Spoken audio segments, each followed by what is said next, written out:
3. Did you say 4? I thought 3. 3. I did sign language. 3. Season 3. Wait. 3. Yep.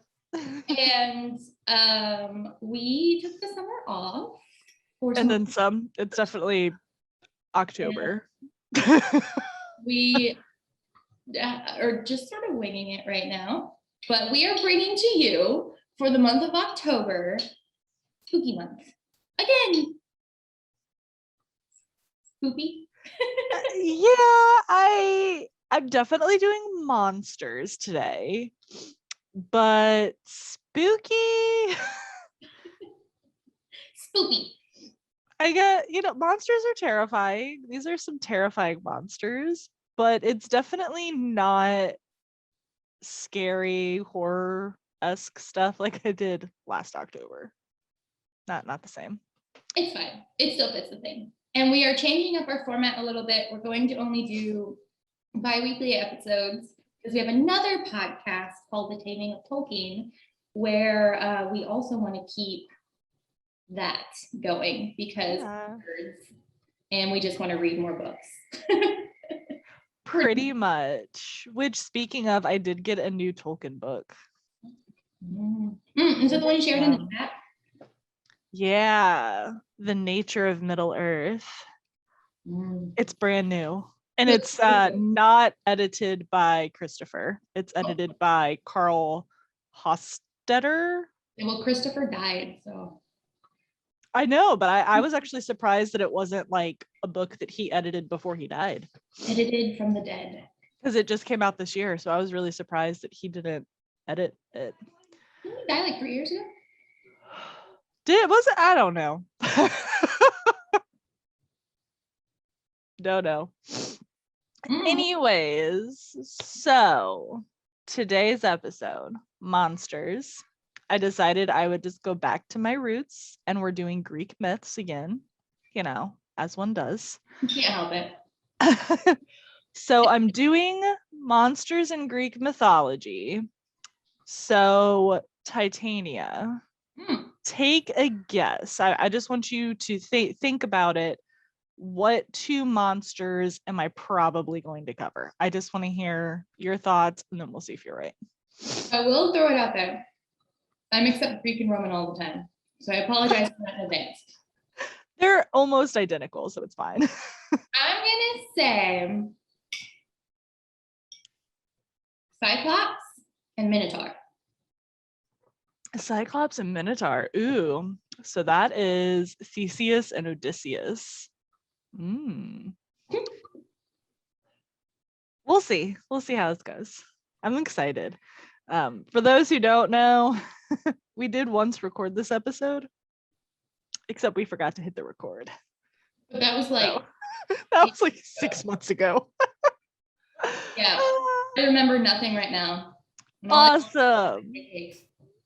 All right, so let's just jump right on into it. Yeah. You ready? All right. So I was on. Yes. Yeah. This is ready. You make 2 R's, the R, and then you just ready. Yeah. Look, I'm so happy. I'm so happy for you. So I was on Google, as one is, and I wanted to look up the most fucked up mythological creatures I could find, right? So I came across this list of 50 terrifying mythological creatures because I wanted something new. I didn't want to do Greek. So I'm like looking. 2, right? Yeah, I picked 2. I did not do all 50. Okay. So I'm like scrolling through this list and I was like, oh, these are so boring. These are so lame. Like they have like a Pegasus and stuff on there. I was like, come on now. So then there's a comment section at the bottom. And the first comment decided what I was going to do because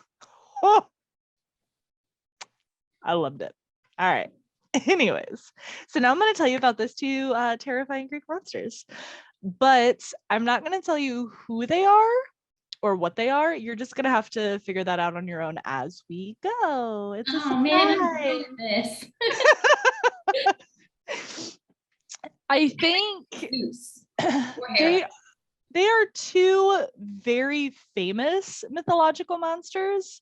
So at a certain point in the story, it'll be very apparent, I think, which one I'm talking about.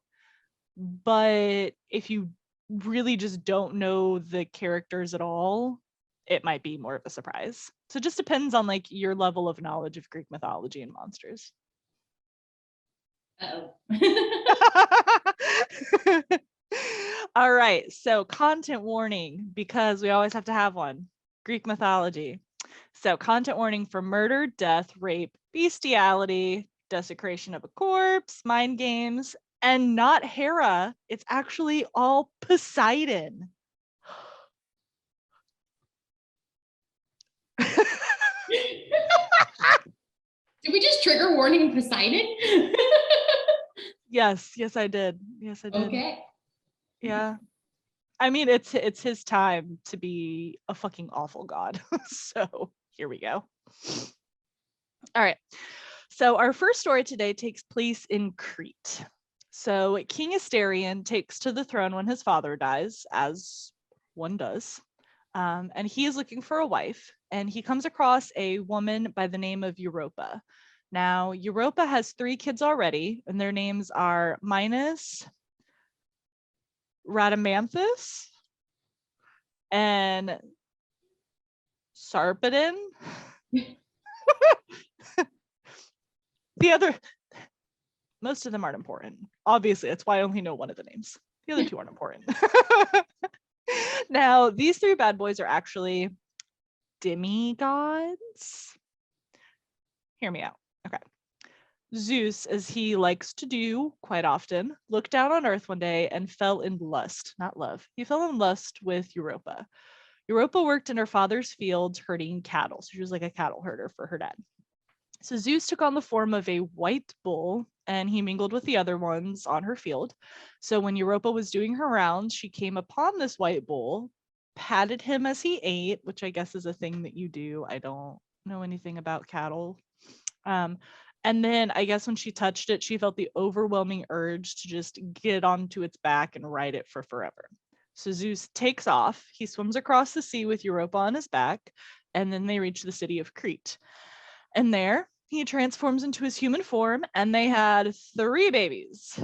Obviously, Zeus leaves her because it's what he does. So this is where her 3 children come from. So she's now a single mother in Crete, but I have to say Europa did pretty well because she married herself a king. So, you know, I mean, it's not a god, but it's a king. So Europa and Asterion live happily ever after. It's legitimately, they live happily ever after. Asterion dies without any actual heir because Europa and Asterion do not have any children together. Europa just has the 3 previous children with Zeus. So his stepson steps up, and that is Minos. So Minos decides he is going to be the king because he's the oldest.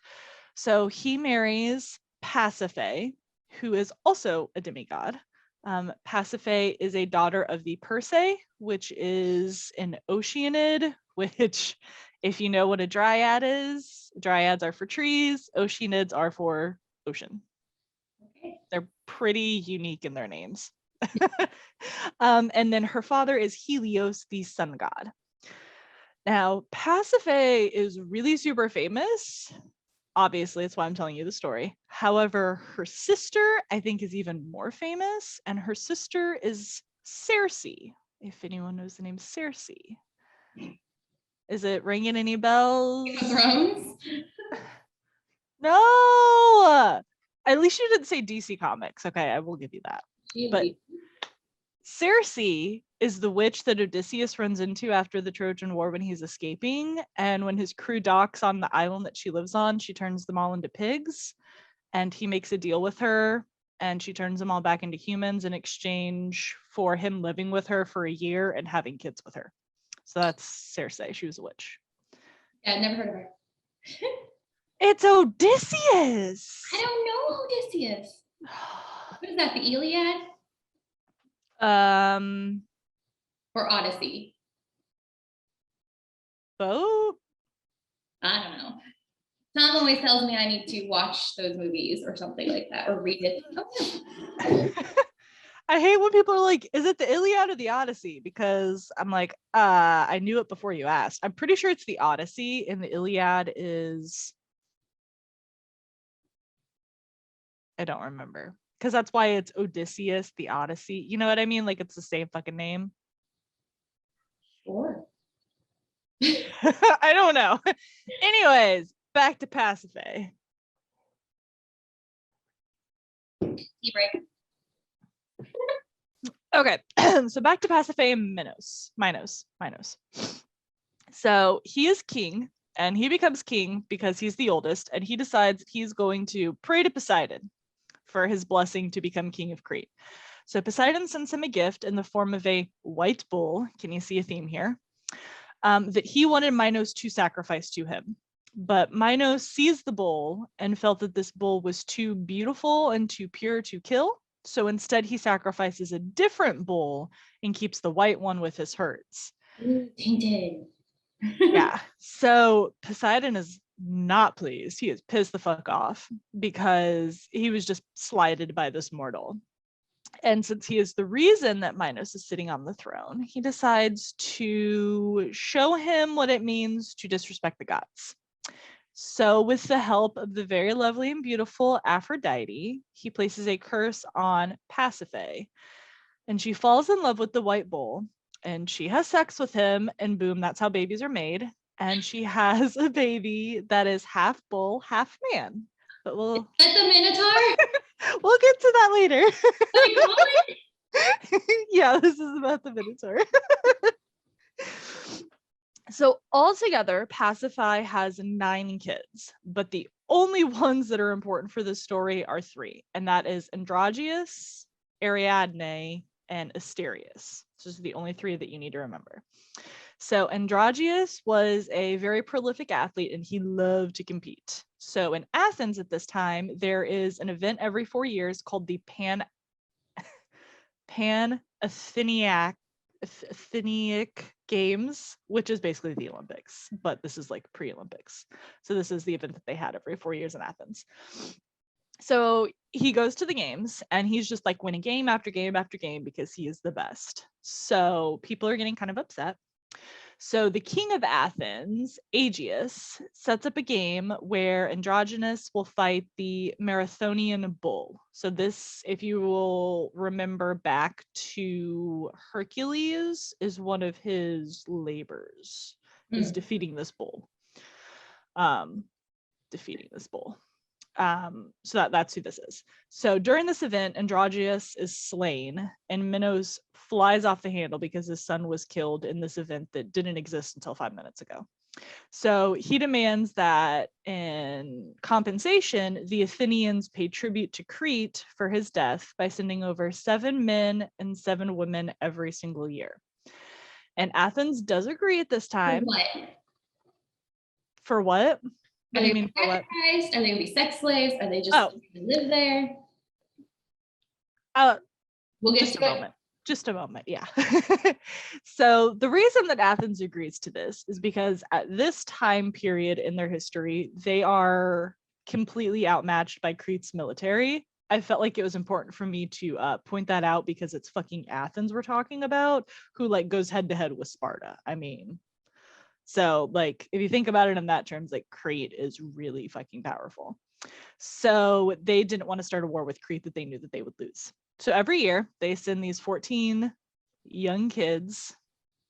It says young men and maidens.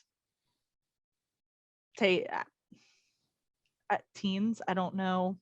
Probably, I would think. Greek myths are really weird when they talk about young people because like sometimes they mean like 9-year-olds and sometimes they mean like they were 25-year-old spinsters. Like there is no in between. Anyways, excuse me. So these 14 teens get sent to Crete. And when those 14 arrive, Minos tells them what their fate is. So they're about to be sacrificed to the labyrinth. So the Minotaur, as you pointed out, the story is kind of about, He has the head and tail of a bull, but the body of a male. So his head is a bull's head, and then he has a bull tail. Everything else about him is human. And this is the child that Pasiphae had with the bull, the Minotaur. Now, when the baby was born, Minos was super pissed and also kind of freaked out a little bit because he now has a bull baby. And he decides in all of his wisdom that he's going to get the amazing builder Daedalus. Ooh, that's the name of a crypto wallet. So I always get thrown up on this name because in Stargate, so there's my nerdness right here, they say Daedalus, but in like the Librarians and stuff, the TV show, I'm pretty sure they say Daedalus. And it is AE, so I don't actually know which one is correct. Daedalus, whichever you prefer. Same dude. Daedalus. Sounds nicer. I don't know which one it is. I don't speak Greek. I just pretend I do. So they get the amazing builder Daedalus to build something to contain this child in. So Daedalus comes through and he creates the labyrinth. Now, depending on the version of this myth that you are learning about, hearing, whatever, the labyrinth varies. But the most common version of the labyrinth is that it's an ever-changing set of pathways so that when someone enters, it's impossible for them to escape. So they're always changing and shifting and redoing them.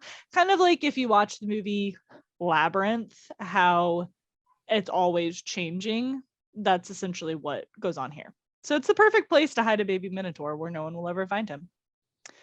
So with the Minotaur tucked safely away, Minos has the Athenians sent in to be this Minotaur's only source of food and his only source of contact with people. He has no contact whatsoever with anyone else.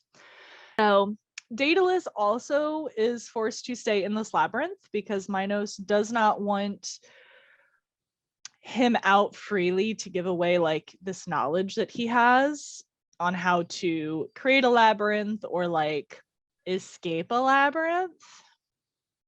So he locks him away in this labyrinth as well. But he does eventually escape with the help of his son Icarus and some handy little tools that allow them to fly. Icarus is one of my favorite stories. I know, it's a story for another time. I'm not going into it. So one year, among the Athenians who go to Crete is a dude named Theseus. Obviously, we're talking about a Minotaur. It's going to be Theseus, as I said earlier. So he is a demigod because his mother, Athena, walked out into some water and Poseidon possessed her, and then she became preggers. Possessed her? Yeah. Yeah. Yeah. He literally like took over her body and then left. And when he left, she was preggers. I have a lot of questions. I have no answers for you whatsoever. None. Okay. And thus Theseus was born. And Athena was married. Oh, man. So Athena gets married to the king of Athens, which makes Theseus a prince of Athens. So when he is old enough and has some experience killing things, he kind of pulls like a Katniss and volunteers to be one of the 7 males that go every year to Crete. So they all get sent to Crete and their noticeable weapons are taken, but it's not like a full TSA pat down. So he has a hidden sword that he's able to keep with him. I assume it's like on his back or something weird because it's I don't know where else he's gonna hide a fucking sword. Maybe it was small. Big, and he just like slid it down his pants. What's that in your pants? Anyways, when they get to Crete, Ariadne is there with her parents to greet the Athenians, and she instantly falls in love with Theseus. Of course she fucking does. Knowing he will have to go into the labyrinth, she decides to get some help from Daedalus and gives Theseus a ball of yarn and tells him that the way to conquer the maze is this. You go forward, always down, never go left or right. So if you're ever stuck in a maze, apparently that's how you solve the maze. Just saying. How do you solve that maze? All right. So at night, Theseus enters the maze and he ties the string to the entrance so that he can just like pull the string and follow it back out so he can exit the labyrinth, which is kind of smart, but also at magic. I don't know. He pulls out his hidden sword and he follows the directions, always forward, always down, never left or right. And he enters the heart of the maze, which is where the Minotaur sleeps and stays. And the Minotaur is sleeping, so he pounces on him, wakes up the dude, and they have this crazy, insane duel. And they're equally matched. One is part bull, one is part god. Apparently that means that they're equally matched.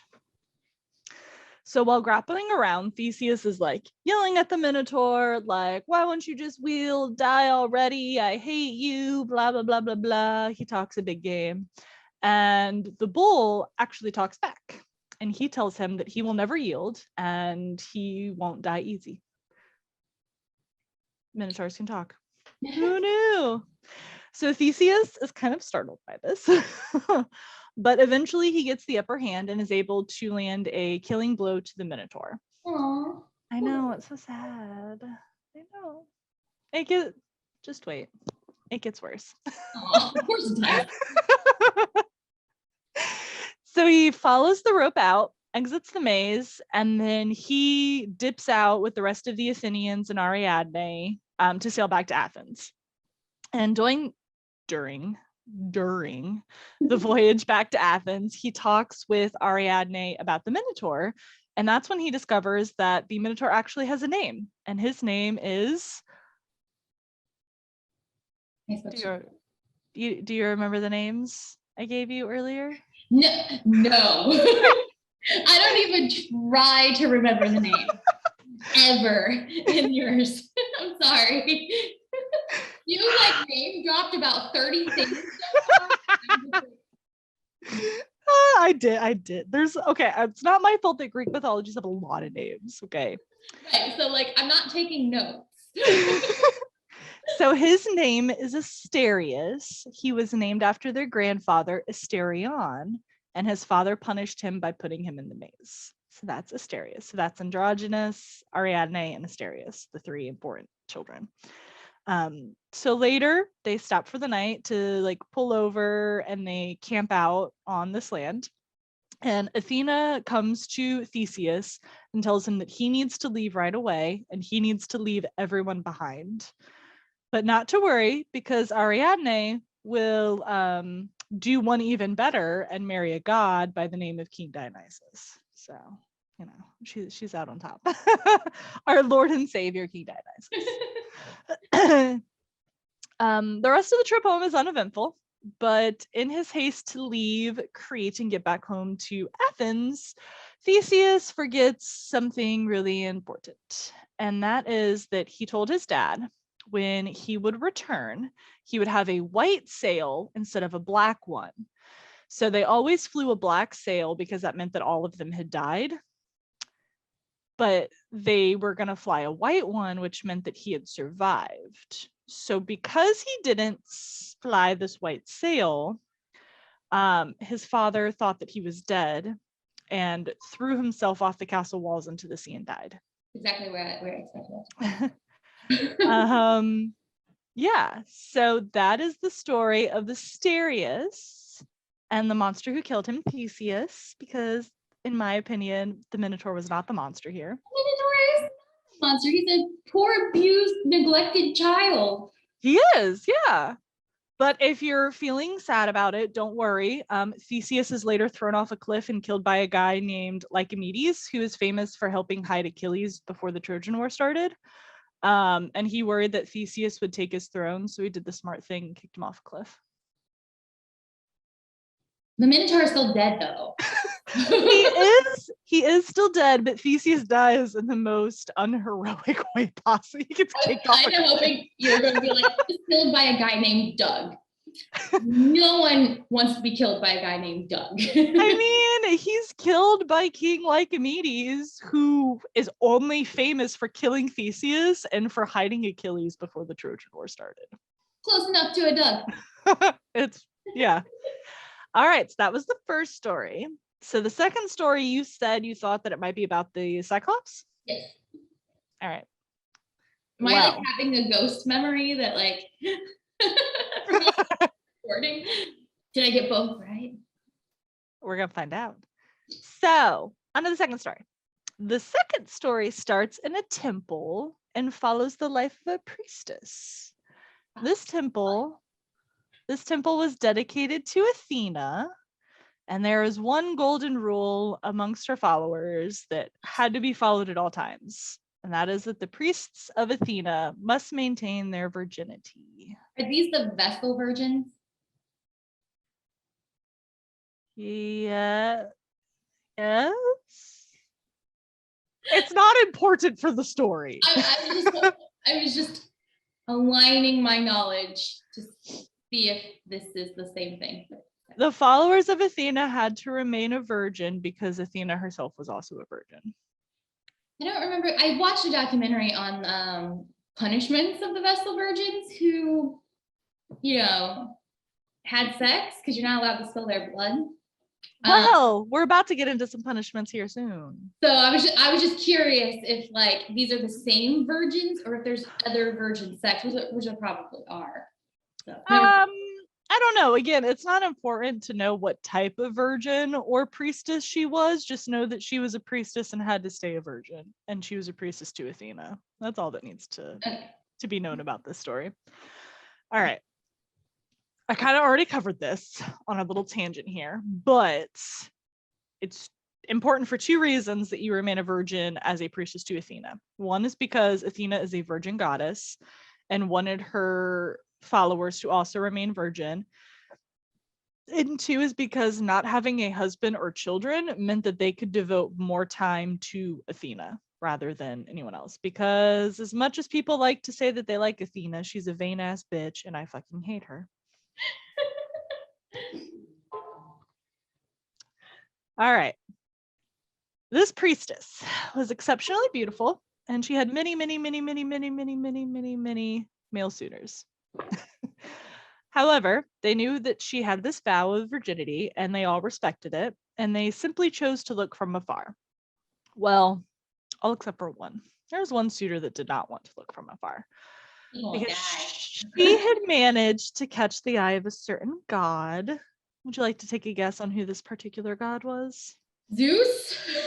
No, it's not Zeus. It is in fact his brother Poseidon. I told you, Poseidon is fucking shit up in these stories today. Poseidon, like his brother, had no issues taking what he wanted. None of the gods do. So one day when the temple is sort of slow, he comes to this woman and he rapes her in the temple. And this is where things get a little muddy. There's two main versions of the stories, and this is the point where they split. So like everything leading up to this is the same, but after this they kind of split a little bit. I will talk about both versions, but first I'm going to cover the one that I particularly feel is important, and then I'll explain why. This is not the Homer or Ovid version. So just to clarify, if you're familiar with Homer or Ovid's version of the story, this is not that. Cool. All right. So this priestess who was raped by this take two. This priestess is raped by Poseidon. And during this, she calls out to Athena for help. And Athena turns her gaze to the temple, sees what is happening, and decides to step in. So when Poseidon leaves, Athena comes to the temple and helps the girl up and comes up with this great idea. Great idea. And she offers to change her form so that no man will ever take advantage of her again. And she even has a place where she can go and live free of fear without men. So the woman accepts, and Athena does her like little magic-y stuff, and the priestess sprouts wings, her hair turns to snakes, and her beauty is changed to a more deadly kind. Normally you will see her depicted as having like a naga body, so it's like the upper half of a woman, the bottom half of a serpent, but that's a very modern version. Traditionally they simply had wings and then snakes for hair. And of course, I am talking about the Gorgon Medusa. Oh, anyways. So Gorgons do not have the half body. They just have like these leathery, scaly wings and then snakes for hair. And I don't think I explained this, but Gorgon is a race of creatures. She's not the first one. She was just turned into one. No, she is not. She is a mortal Gorgon, who Athena does take to a cave to live with two immortal Gorgon sisters. So this is where the whole like there are three Gorgons come from. Medusa was made to be a Gorgon. The other two have always been Gorgons. So it's a little wonky. And then there is another group of people who are referred to as Gorgons, who are not immortal. It's a little okay. There's a lot going on. I just sort of accept things in Greek mythology. Yeah. If you go back to the Hercules episode, I talk about Hercules encountering the Gorgons. Yes, but I remember we didn't go into details because you were saying yes. For this moment. Yes, because he kills all of them, but it doesn't make sense because he can't kill all of them. Anyways. Either way, it was terrible. Yeah. Anyways. So now that we know who we're talking about, sorry, it wasn't the Cyclops. Longtime viewers of this show will know that I absolutely despise Athena, which kind of makes you wonder why I decided to do this episode. But we'll get there. So, sorry, Athena's not going to be painted in a great light here. Anyways, Athena leaves Medusa and the other two Gorgons, and she goes back up to Mount Olympus. So all of that happens. Medusa's with the two Gorgon sisters. And then over here in Argos, I don't know where the cave is, but we're just assuming it's over here. Argos. Over in Argos, we have Perseus. Now, Perseus is the son of Zeus and Danae, and is actually both the great grandfather and the half brother of Hercules. We never try to trace family trees either. Just felt it was important to set up who Perseus is. So Perseus's grandfather is having some trouble with having a child. So he goes to the Oracle of Delphi, as one does, and asks for her help. And instead of offering her advice, she tells him that his daughter will sire a son who will kill him. So what's a king to do? Lock up his daughter in a tower to keep her away from men, of course, because what else are you going to do? But keeping her in a tower and away from men, Rapunzel style, means that she is now in the realm of one very specific god by the name of Zeus. Please don't drink anything for the next sentence because... Oh no. So Zeus likes what he sees. And so he sends a golden shower down on her and she becomes pregnant with Perseus. Golden shower? They literally use the words golden shower. It's not even sex. Like, why does he go, ooh, I want to sleep with that lady, but doesn't? He just... Can we put this on YouTube? I don't know. Golden shower. I assume it's a shower of golden light, but they specifically say a golden shower. If you don't know what that is, please do not look it up. Don't. True story. Zeus has a baby via golden shower.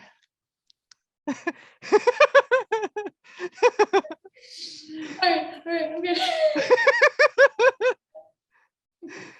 This is the best part of this whole episode right here. It's this one little sentence.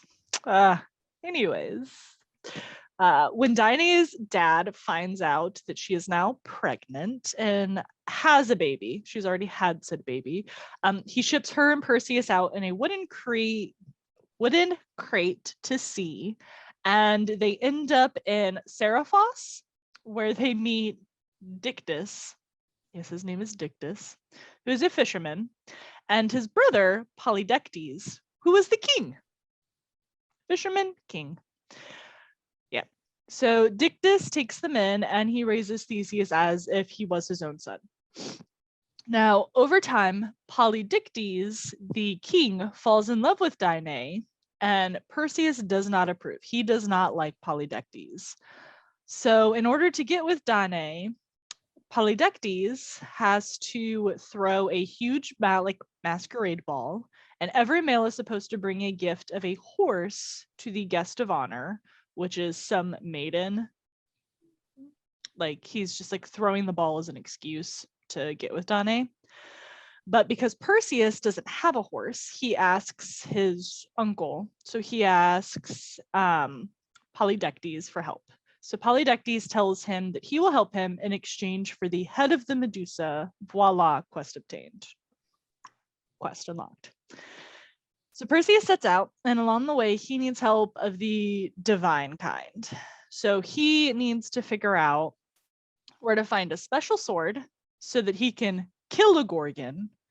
And he finds out that this special sword is kept locked up by the Hesperides, which are the nymphs who tend to Hera's garden. Hence, Hesperides, Hera's nymphs, Hesperides. Now, in order to find the Hesperides, he needs to find the Greyae. Greyae. Greyae. Greae. Greyae. Well, don't you love how this is like a multi-layered like quest, that he has to go through? Anyways, remember the Disney movie Hercules? Of course you do. Go back to my Hercules episode if you don't. You meet the Fates. So in the Disney movie, they combined the actual Fates, which are the women who cut the strings of fate, with the Greyae, who are the three hags who share an eye between them.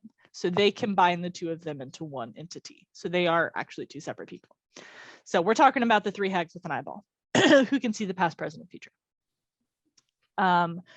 Athena leads Perseus to the Greyae.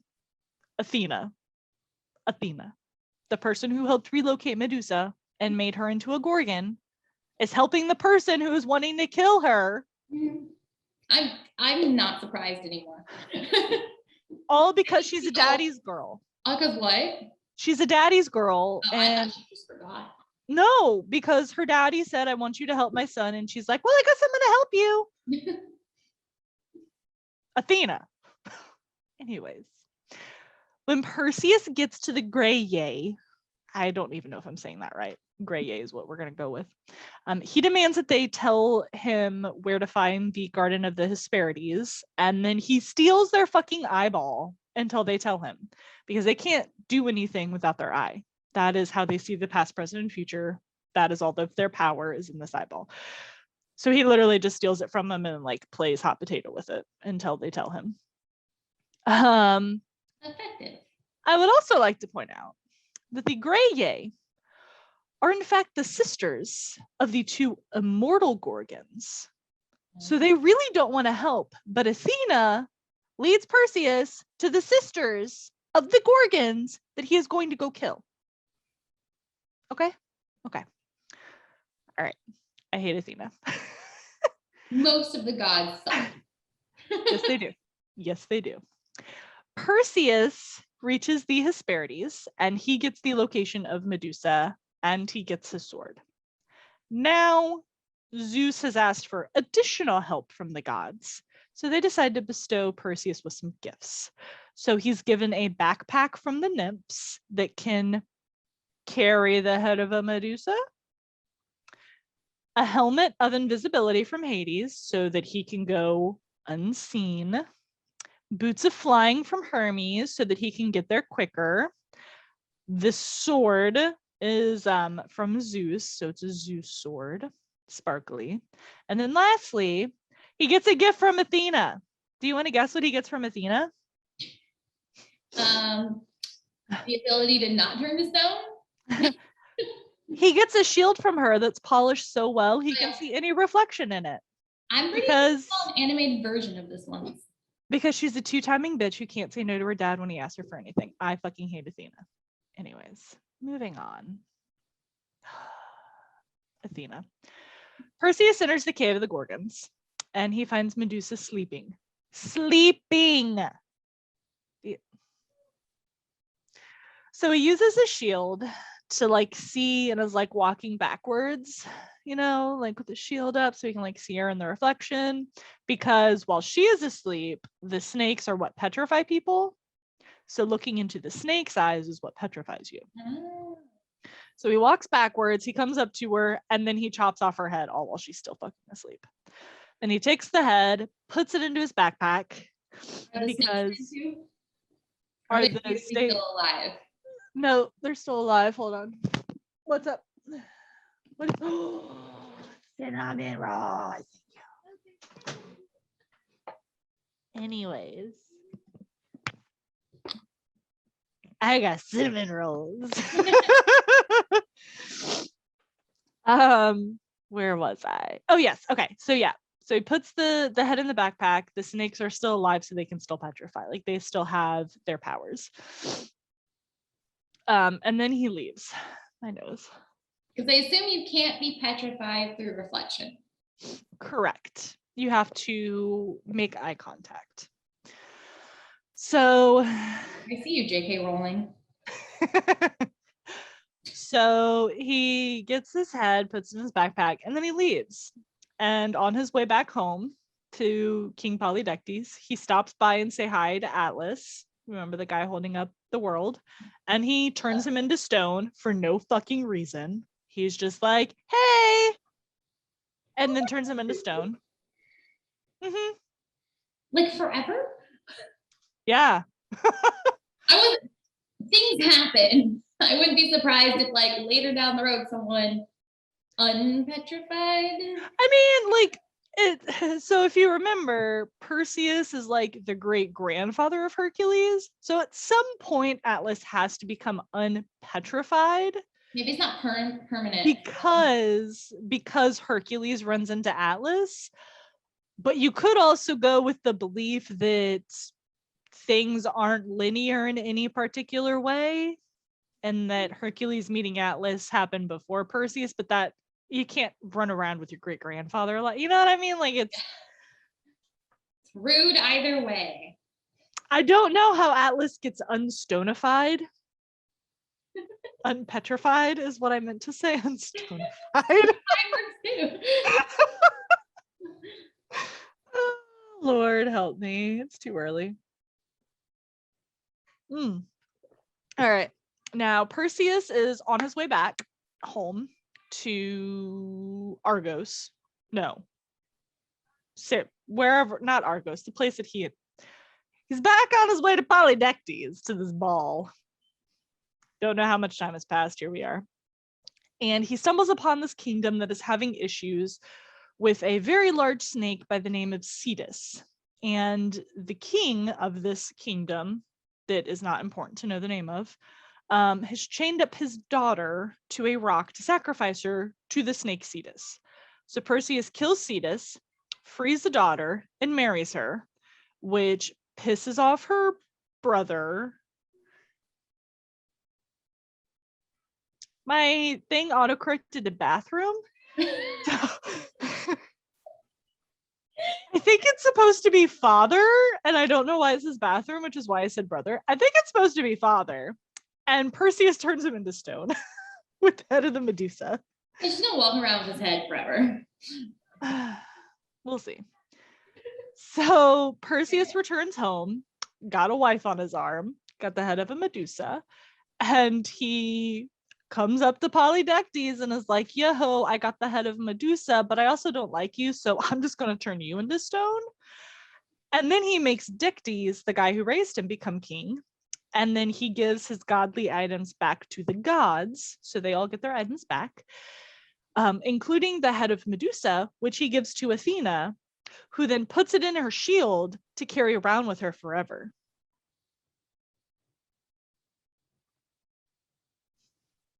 But why? Because she thought that it was a way to honor Medusa. I don't actually know. Man,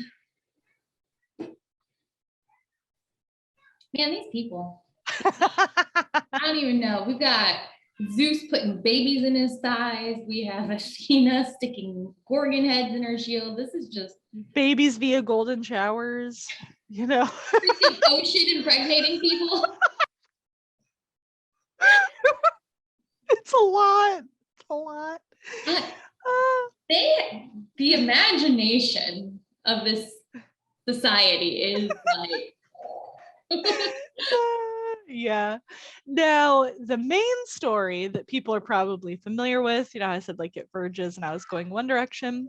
So the one that most people are probably familiar with, because Homer and Ovid wrote about this particular version the most, is that Athena punishes Medusa for losing her virginity in the temple. And that's why she works with the gods along the way to sort of spite her. Honestly, I would believe that one more, because that's just the way of the gods. Like, it's totally no fault of your own that you were raped by somebody, but like in their eyes, it doesn't matter. Yeah, so in that particular version, Poseidon comes to Medusa, rapes her in the temple. Athena punishes her by turning her into a Gorgon. Medusa runs away into a cave. All the stuff happens with Perseus the same. Like, literally none of that changes. But when he comes up to the temple, or to the cave where Medusa is, that's when, like, she's not sleeping. He has to use all of his abilities, use his wits, has to have this fight with her. And when he goes to like kill her, Athena actually helps guide his killing blow to make sure that it kills Medusa.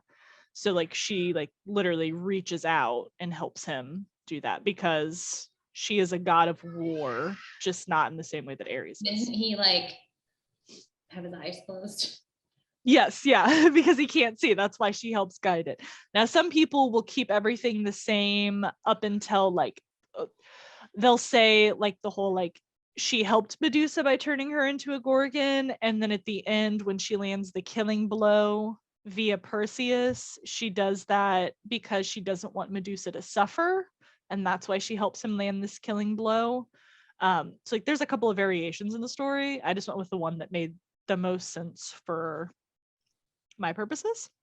And I'm going to explain why. So the reason why I have some issues with the main one of Athena punishing Medusa is because, so like for those who don't know, in ancient Greece, women used to actually put statues, carvings, metalwork pieces of Medusa above their doors. And that was used to both help ward off the evil eye, and it was also used to show women that it was a safe place for them to go to if they were in trouble. So like if they were being attacked or being sold or raped or abused or whatever, if they saw a house that had Medusa's head above it, it meant that it was a safe place for women to go to. So, you know, That's really neat, because if she's if she's being punished, why would you use that as a symbol? Exactly, of like women empowerment and like a safe place and stuff like that. And it's not like we have records of it, we have ruins of this particular like of Medusa's head on certain items, like it's just this really weird thing, you know. Knowing how men wrote women in history, I'm not surprised that yeah. So a lot of people argue that because of her powers after death, like that's why it helps ward off the evil eye, etc. But it just makes more sense that she wasn't actually viewed as a monster by women and was instead like a symbol of empowerment for women. That, you know, she had this horrible thing happen to her and then became this thing that was so much more than like a woman, you know. So yeah, anyways, that's my tale of Medusa and fucking Perseus, the monster.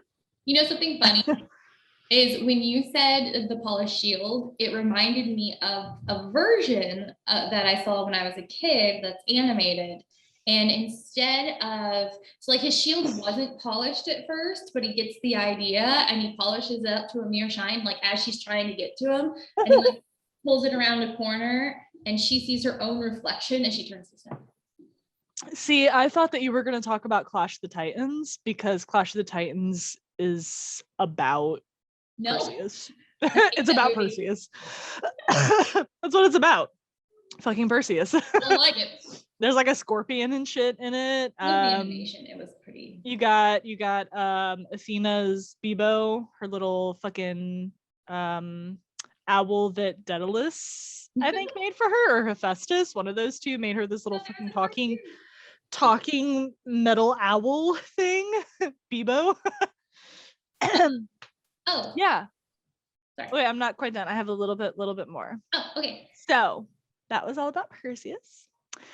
In most versions, Perseus becomes a king and lives a great life. However, shout out to the one dude named Suda who said fuck that, and he has Perseus keeping the head. So instead of giving it to Athena, he keeps the head, and as he gets older, he like keeps going into battle, and he goes into one particular battle and the head doesn't work anymore. So like he's been using it to turn his enemies into stone, and he goes to use it and it's not working. So he turns the head to look at him and he turns himself into stone, which is poetic justice if I've ever heard of it. Like that ending. That's a good ending. Only one dude wrote that, and that is Suda. Shout out to Suda. Yes. Man. Everyone else is like, nah, Perseus gets to be a king and live a great life. Fuck that. Screw that guy. What a douchemonger. Pretty much. Now that's officially the end. About my two monsters, Theseus and Perseus. Awesome. Well, that was the ride. I know. I guess join us next time in like 2 weeks for an episode I will do about something spooky-ish. I have to figure out what I want to do. And then join us next week on our other channel, Taming of Tolkien, if you want to follow us through the Silmarillion. Yay!